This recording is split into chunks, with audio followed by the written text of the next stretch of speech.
Wake up, America. Time to stump the experts. Each week at this time, H.J. Heinz Company, makers of the famous 57 varieties, give you Information Please. A quartet of experts is on hand to answer your questions. Send them to Information Please at 570 Lexington Avenue, New York 22, New York. We may edit them a bit, and in case of similarity, you'll have to accept our judgment of who shall be paid. Please note that if this year we use your question, which is postmarked any time between now and December 31st, you will get not the usual $10 in war stamps, but a $50 war bond, plus a set of the 12-volume Britannica Junior Encyclopedia. If we muff the question, you get, in addition, $57 in war bonds and stamps, plus a 24-volume set of the regular Encyclopedia Britannica. All questions remain our property. Information Please is presented under the supervision of Dan Goldenpaul. And now, our Master of Ceremonies, Clifton Fadiman. Ladies and gentlemen, continuing along on its wayward and spontaneous path, Information Please tonight presents John Kieran of the New York Sun and Franklin P. Adams, the sage of Western Connecticut, together with the team of friendly enemies who have been debating against each other up and down the country all year, Mr. Lewis Brown, author of See What I Mean, and America's most famous novelist and Nobel Prize winner, Mr. Sinclair Lewis. But before we begin, I'd like to have a private word with Mr. Oscar Levant in case he's listening in. Last week, apropos of a question about the Russian poet Pushkin, Mr. Levant said that he would bet me anything, those were his words, that the man who killed Pushkin in a duel was the poet's brother-in-law. Now, we've looked this up, and our information definitely proves that Mr. Levant would have lost his fortune. That's all, brother.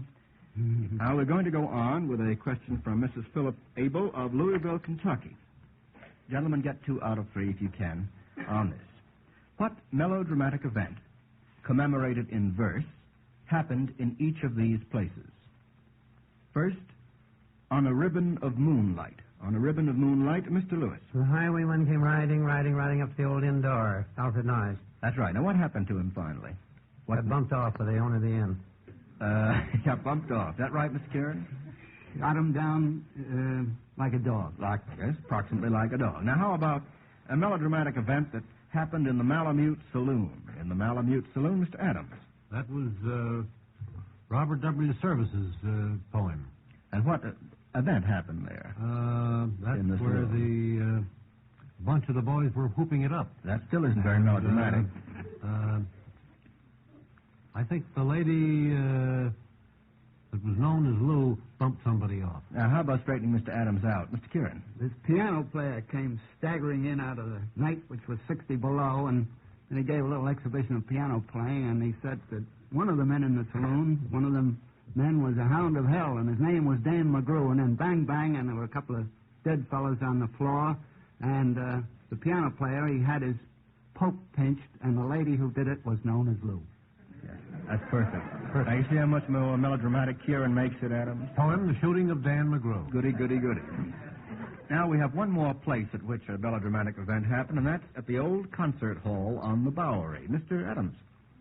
Round a table was seated one night. Still a crowd of young fellows carousing. To them, life was cheerful and bright. I've got to go through that. Oh, that's bad. You have to go through it until you can tell us about something that happened. Mr. Lewis? She was more to be pitied than censured. Yes, you wouldn't care to give us a stave or two, would you, Mr. Adams? She's more to be helped than despised. She's only a lassie who ventured on life's stormy way, ill-advised. Do not crush her with words harsh and bitter. Do not laugh at her shame and downfall. For a moment, just stop and consider that a man was the cause of it all.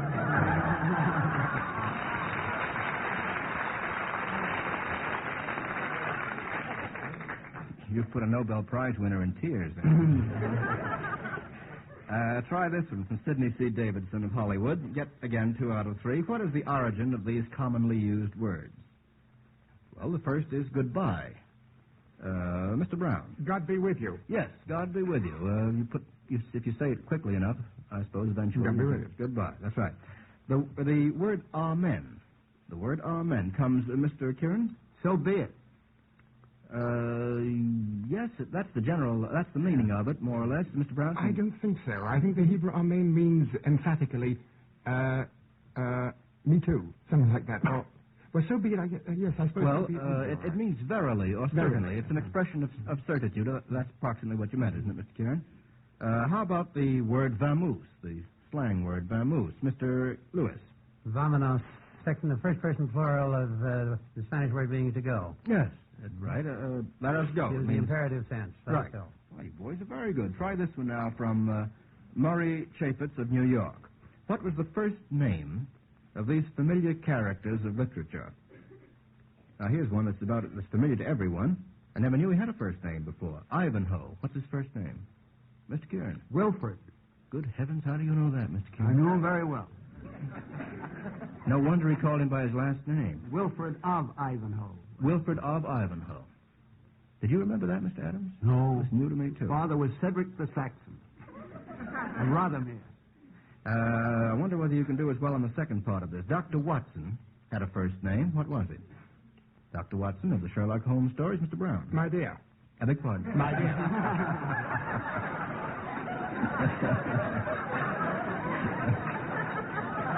Only I think properly now it must be said, my dear. Yes, but when the eminent detective was on less affectionate terms with Mr. Watson, what did he call him? He did have a first name.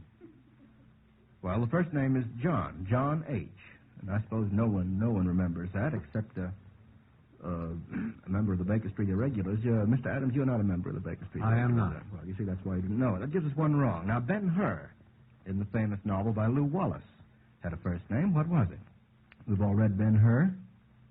Gentlemen? Care to guess? Well, Ben might be a first name. No, Ben means son of, I guess, I know doesn't that.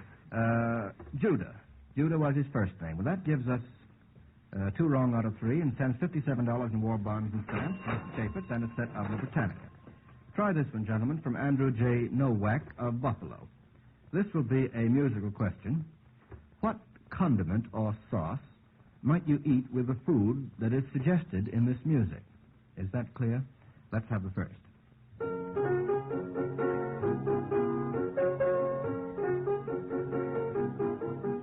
Now we have to get the condiment. Mr. Brown.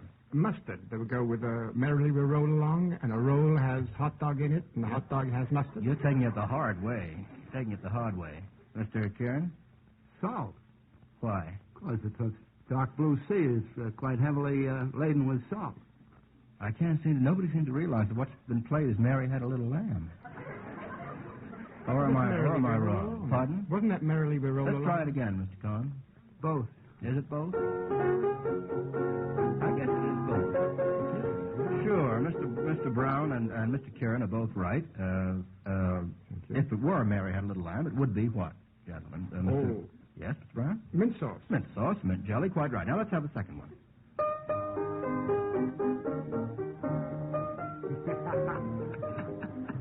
Mr. Adams. That's mustard. How do you make that out, Mr. Adams? On the hot dog. Yes. Where has my hot little dog gone? Where's my hot little dog gone? Yeah, quite right. And now the third and last.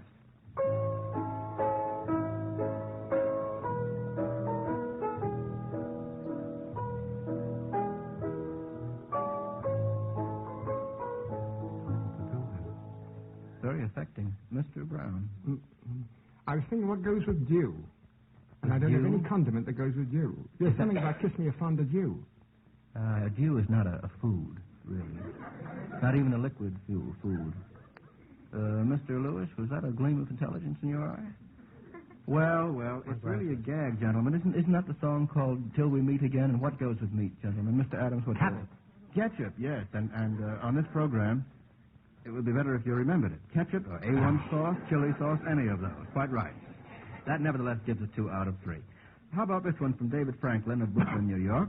Name the character of fact or fiction whom someone tried to get rid of in the following ways. Someone tried to get rid of him by having him nominated to the vice presidency. What character was that, Mr. Kieran? That was Theodore Roosevelt. Yes, who tried to get rid of him? Well, the old line Republicans of that era. Yes. Which one particularly? Do you remember? The leader of the group in New York, Mr. Brown? Hannah? Platt? I think it was Platt, as Mr. Kieran reminds us. Yes. And what year was that? That was 1896.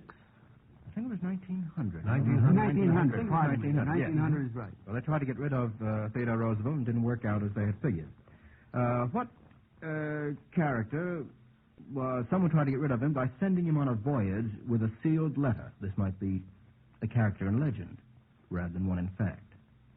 Sending him on a voyage with a sealed letter. Mr. Kieran. Well, there was a letter involved in sending Hamlet to England. Yes, but that I think Rosencrantz and Guildenstern, that Had the well-known letter. firm, He opened carried the letter. Mr. Brown, did you have an idea? No, I think they're sending Uriah the Hittite out to the front of the battle, but I don't think he had a letter with Neither him. do I. I think the answer is Bellerophon in Greek legend, who was sent to the king of Lycia by his son-in-law, who's jealous of him. It's a long and involved story. I guess that gives us one wrong. Try this one. Someone tried to get rid of this person by giving her an apple. Who was that? Giving her an apple? Mr. Brown? Eve? Well, no, I don't think they tried to get rid of her. Mr. Lewis? Proserpina? No. Mr. Kieran? Snow White. Snow White, yes. I guess I should have called on you first, Mr. Kieran. The queen in disguise, comes to Snow White as an old apple vendor and tries to get rid of her, bump her off by giving her the poison apple. I guess we got 2 wrong out of 3. I still think the devil was trying to get rid of Eve. You think so? He was trying to corrupt her. I don't know. I don't think I'm going to accept that one. Mm-hmm. I don't think I'll... Besides, why give free publicity to the devil, Mr. Brown? I guess that gets us only 1 right out of 3 and sends $57 in war bonus and stamps to Mr. Franklin and a set of Britannica. Now here's our Heinz 57 Varieties reporter, Ben Grauer, and he has some fine reflections on the philosophy of food. When the day is over and your work is done, you'll find that it helps to shut out the cold and shortens the distance to home and warmth when you think of the supper that is waiting for you. Maybe it's steaming, appetizing cream of tomato soup you're thinking you'd like to have. Heinz cream of tomato soup. You step a little faster and get a little warmer just remembering its deep, hearty goodness, the welcome and promise in its rich, spicy aroma. And Heinz cream of tomato soup is as filling as it is tempting. Real heavy cream is blended with the flavorful puree of vine-ripened tomatoes to give Heinz condensed cream of tomato soup its mellow goodness. And that home-cooked taste comes from Heinz' home-style way of making cream of tomato soup in small batches, so the fresh, creamy flavor is properly blended with aromatic seasonings. Heinz condensed cream of tomato soup is an all-round, all-time favorite. Have it waiting for your folks often. Thank you, Ben Grauer. And now, gentlemen, try this one for Mary Plummer of Upper Montclair, New Jersey. What is described by these repeated adjectives? The first is red, red. It's from poetry, Mr. Brown? Rose? Yes. What's the line that you're thinking of? There I can't go. You're quite, you've got the right word modified by red, red, Mr. Kieran? My love's like a red, red rose. For one. Yes, it's from what poem? Burns. From Burns, yes. It's the love, really, that is being described, Mr. Brown. Now, what is described by the set of adjectives long, long? Mr. Adams. Ago. Way. No, that's Sing not... me the song that to me were so dear. Long, long ago, long, long ago. Right. You fascinate me, Mr. Adams, but ago is not being described. Ago isn't really a noun. Mr. Lewis? There's a long, long trail winding Don't be afraid. Your competition is into very the feeble. heart of my dream. Yes, that's very good. Very good, Mr. Lewis, and quite right. All the thoughts of youth are long, long thoughts from Longfellow's poem. How about the set of adjectives wide, wide, W-I-D-E? What's being described? Mr. Lewis? Yes? World. What's it from? Wide, Wide World, and it's a very popular novel of about 70 years ago, and I can't remember who wrote it. I think it's not the Duchess. A Victorian book. I think it was a children's book. I'm not sure about that. In a famous poem that No, we it all was a read. young love story, very popular. I have never read it, Mr. Lewis. There's a... The Ancient Mariner. Ancient Mariner. Mr. Adams, go ahead and give us the line. Quite right. Alone something on a wide, wide sea. Yes, that would be another correct answer. Well, that gives us 3 out of 3 and passes us on to this question from John Mallory, Jr. of Portersville, Pennsylvania. Why are these organizations so called? The first is Rotary Club. We all know of the Rotary Clubs. Why are they called that? Mr. Adams. I don't know, but they have a wheel there on the table. I know that. Yes, that's helpful. How about Mr. I don't know Lewis? why it's rotary. Do you know? You're an expert on clubs, Mr. Lewis. Each one helps the other in rotary. Each one is a part of the circle, and as the wheel turns, each takes the top, and each is the help of the other. Well, that's true. That's part of the service they render. But why does the term? How did the term Rotary Club, Mr. Kieran, arise? I was thinking about the wheel that they're joined by the spokes, and they have a hub and so forth. Yes. Well, the term began because originally the members met in rotation at the offices or places of business of the membership. That was long ago when it was founded in Chicago in 1905. And then I guess they worked out these various emblems that you gentlemen speak of. Same sense as a round robin. Yes, but the Rotary means they met in rotation at each other's places of business. I don't think I can give that a completely correct, give you credit on that, gentlemen. How about Phi Beta Kappa? Phi Beta Kappa, the honorary fraternity. What does the phrase mean? Some of you perhaps display a pin on you. Are you a Phi Beta Kappa man, Mr. Brown? I am. Mr. Kieran? No, but you are. You ought to know that. I do know, but only because I have it down here on a card. Philo, the first word? No. It comes from the Greek initials Phi, Beta, Kappa. These initials are three Greek words. The first is philosophia, meaning, gentlemen, philosophy, as Mr. Brown reminds us. B-U, B-I-O-U, B-U or Bayou, meaning... Bayou? What happened, Louisiana? Life. No. And Kybernetes, meaning a guide. Philosophia, B-U, Kybernetes, philosophy, the guide of life. Phi, Beta, Kappa. Is that perfectly clear? Perfect. All right. Now, how about this one from the Masons? The Masons are an organization. Began, how they get their name, Mr. There's Brown? a good deal of argument about that. The Freemasons probably, except for the history which they themselves accept, probably started in the early medieval period when they built the cathedrals. They were the Masons who were brought in from all the outlying areas to the cathedral town where they would live in lodges since there were no other places for them to live. And they were the Masons who built these cathedrals. Well, that sounds quite reasonable. They were a kind of guild of skilled Masons. Mr. Lewis? According to the theory of the lodge, however, it comes from Egyptian days, and they were the Masons who built the pyramids. That's the story as given by the Masons. You go They further go back even to Mr. further Brown, than that. They go back to Adam and Eve. They do? Yes. I knew you'd get Eve in again sooner or later, Mr. Brown. Well, at any rate, it does go back to actual Masons, skilled Masons. I guess we only got one out of three on that, and then sends $57 in war bonds and stamps to Mr. Mallory, a set of Britannica, and sends us on to this one from Evelyn Stupine of Philadelphia. What did these young people do to defy convention? Get 2 out of 3. The first is Nora Helma. What did Nora Helma do, Mr. Lewis? She walked out on her husband after he had complained because she was merely a liar and a forger and a thief. She got angry at it, so she very promptly walked out on him. I see you have very little sympathy with Nora Helma. She's in Mr. Ibsen's play, Doll's Yes, House. quite right. That's exactly true. Now, how about Joe March, a character who defied convention? How? Joe March, Mr. Adams. I don't know, but she was written by Louisa Alcott, whom my sisters read, and I never did. Yes, and now you don't mind if Mr. Lewis gets us back on the track of answering the question, do you, Mr. Adams? She defied convention by marrying a German with a beard who was a professor. Well, that's not so terribly unconventional. It wasn't Concord in Hamilton. Well, it might have been at Her that. father had never done that. Well, in her, even before that time, when she was a younger girl, she had cut her hair off and sold it to provide money to help her father. Do you remember that episode from Louisa May Alcott's Little Women? How about the character Barbara Undershaft? What did she do as a defiance of Mr. Lewis? I think she joined the Salvation Army. Yes, where would you find Barbara Major Undershaft? Barbara in Mr. Shaw's That's play. quite right, yes. Very good, Mr. Lewis. And now how about this one from John H. Wigmore of Chicago? This again is a musical question. What famous poets wrote the lyrics for which these melodies were written? Is that clear? We're going to see if we can get 2 out of 3. Let's have her first.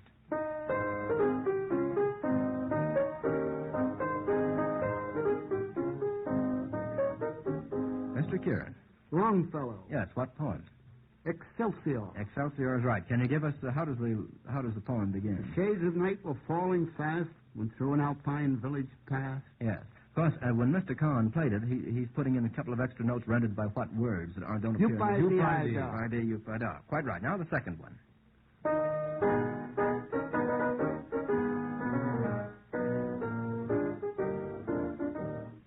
Mr. Brown. Heinrich Heine, the beide Grenadieren, the two Grenadiers. That's quite right. Who wrote the music? You don't have to know that. No, but it probably begins with an S. It does indeed. Very Gilbert. good. What did you say, Mr. Gilbert. Schumann. That's what I was worried about. You're not far away. Big a challenge. Oh, I tried. Robert Schumann. Very good. And now the third and last.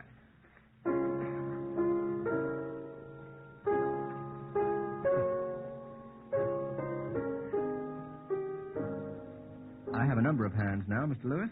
Sweet and Low, Tennyson. Yes. It's an incidental lullaby. poem. Yes, beautiful lullaby. Appears in what longer poem? Mr. Kieran? The Princess. The Princess, yes. It always has seemed to me that the melody of that is extremely beautiful, and perhaps we ought to give some credit to the composer. Does anyone know who wrote the music? Mr. Lewis? Could have been Gilbert. Sullivan. Could have been Sullivan. Well, it might have been, but it just didn't happen to be. It was a man named Joseph Barnby, apparently unknown to fame, but a very lovely melody. And now for a timely word from our appetite analyst and Heinz 57 Varieties reporter, Ben Grauer. Timely is just the word I had in mind. The timeliest moment to eat, I think, is when you're hungry. You know, snacks are no longer frowned upon as a mere indulgence. In fact, some doctors recommend a bite to eat in mid-morning or afternoon for extra energy or as a kind of pickup. And everybody knows that a little something light and hot and tasty taken before you go to bed often helps you to go to sleep. I have in mind a steaming cupful of Heinz cream of tomato soup. Its warm, filling goodness is just exactly right. Not too much, not too little. Thick and mellow with real cream and the luscious flavor of ripe tomatoes, Heinz cream of tomato soup goes right to the spot. There's a freshness of taste that gives a spark to the appetite and full-bodied flavor to satisfy it. Heinz condensed cream of tomato soup takes only a minute to fix. In fact, heating it up is even easier than getting together the fixings for a sandwich. We all know a hot drink at bedtime puts you in the mood for sleep. And there's no tastier hot drink in the world than Heinz cream of tomato soup. Thank you, Ben Grauer. Now, gentlemen, see what you can do with this one from Ann Osborne of Glenbrook, Connecticut. I'm going to read you some lines taken from the middle of a stanza of poetry. You're to quote the first and the last lines of the stanza. Is that clear? I'm going to pull out some lines from the center of the stanza. There are going to be 3 of them. Let's get 2 out of 3. The reason why I cannot tell, but this alone I know full well. Let's have the first and last lines, Mr. Kieran. I do not like you, Dr. Fell. The reason why I cannot tell, but this I know and know full well. I do not like you, Dr. Fell. Sometimes it's quoted as, I do not love thee, Dr. Fell, but it's the same general idea. Famous stanza, and does anyone know who wrote that? Mr. Kieran, do you? No, I don't. Anon. No, almost a none, but not quite. Thomas Brown, a name very often forgotten. Isn't it quoted somewhere in Boswell's Life of Johnson, Mr. Kieran? I don't think so. We haven't time to run through the whole life at the moment. Here's another set of lines taken from the middle of a famous stanza. But Rose crossed the road in her latest new bonnet. Mr. Adams. That is a trial by Austin Dobson. Now, you have to give us the first and last lines, or all of it. I intended an ode, but it turned to a sonnet. Go ahead. Very good. Uh, Have you given us the last line already? No, but let me see. But da-da-da-dum, I intended an ode. But Rose crossed the road with her new Easter bonnet. I intended an ode, but it turned to a sonnet. That's right. That's approximately correct. From Austin Dobson. That's pretty good going. And now here is another set of lines torn from the middle of a stanza. Say I am weary, say I am sad, say that health and wealth have missed me. Mr. Kieran. That's Jenny Kissed Me by Leigh Hunt. Give me the lines again that you... Well, I'll give you just a middle line. Say I'm weary, say I'm sad, say that health and wealth have missed me. Now, say I'm growing old, but add Jenny Kissed Me. That's the last line. What's the first line? Say that... Jenny kissed me when we met. No, that's the first line of the whole poem. Yes, well, it's also the first line of the stanza. Time you see... There's 2 stanzas to it. What would you say, Mr. Adams? Is there one time stanza, you thief who love to put sweets into your book, put that in. Say I'm... weary, say I'm sad, say that health and wealth have missed me, say I'm growing old, but add Jenny kissed me. It's all one stanza, really. Beginning, Jenny kissed me when we met, and ending, as Mr. Kieran says, Jenny kissed me, lines from Leigh Hunt. Now, try this one from H. Randolph Chamberlain of Ontario, Canada. Get 2 out of 3 again. Name the god whose name is applied to a kind of metal. This would be a Greek god, Mr. Kieran. Mercury. Yes. Mercury is a metal, though it often is in a liquid form, isn't it?